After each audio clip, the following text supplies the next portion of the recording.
मैं स्वतंत्र रहकर आपकी सेवा करना चाहता हूँ। राजा और पंडित जी ने ये बात मान ली और तोता अपनी लंबी यात्रा पर निकल पड़ा। तोता कई दिनों तक उड़ता रहा।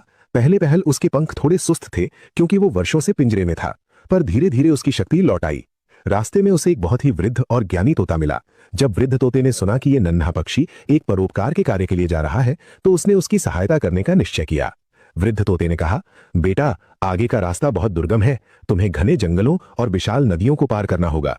मैं तुम्हारे साथ चलता हूं ताकि तुम्हें सही मार्ग दिखा सकूं। दोनों मित्रों ने एक दूसरे का साथ पाकर अपनी उड़ान तेज कर दी। नन्हा तोता और वृद्ध तोता अब घने जंगलों के ऊपर से उड़ रहे थे। ये मार्ग सरल नहीं था। आकाश में उड़ते समय उन्हें कई बार शिकारी पक्षियों का सामना करना पड़ा। एक दोपहर जब वो एक विशाल मैदान के ऊपर से गुजर रहे थे, तो नन्हे तोते की नजर नीचे जमीन पर पड़ी। वहां मक्के और गेहूं के सुनहरे दाने बिखरे हुए थे। कई दिनों की यात्रा के कारण नन्हा तोता बहुत भूखा था। उसने सोचा, क्यों ना नीचे उतरकर थोड़ा पेट भर लिया जाए।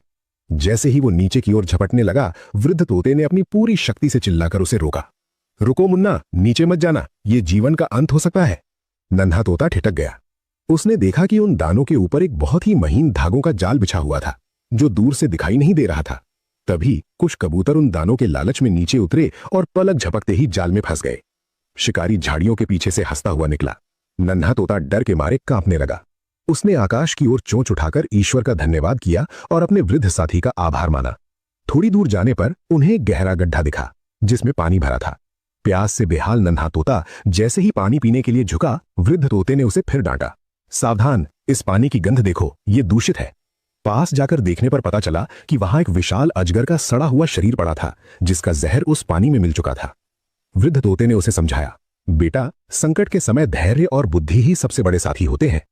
आगे चलकर उन्हें एक स्वच्छ शीतल जल का झरना मिला, जहां उन्होंने जी भरकर पानी पिया और विश्राम किया। कई दिनों की कठिन उड़ान के बाद क्षितिज पर उन्हें एक अद्भुत चमक दिखाई दी। ये वही पर्वतराज था जिसकी चर्चा मंत्री ने की थी। जैसे जैसे वे निकट पहुंचे, उनकी आंखें चौंधियाने लगी। वहां के वृक्ष साधारण नहीं थे। उनकी पत्तियां पन्ने की तरह हरी थीं और तने सोने की तरह दमक रहे थे। उन पेड़ों पर लगे जादुई आम सूर्य की किरणों को परावर्तित कर रहे थे। परंतु इस सुंदरता के बीच एक बहुत बड़ा संकट भी था। बाग के बीचों बीच एक विशालकाय और डरावना दानव रहता था। उसकी कद काठी किसी पहाड़ जैसी थी और उसकी सांसें चलने पर पत्तों में तूफान सा आ जाता था।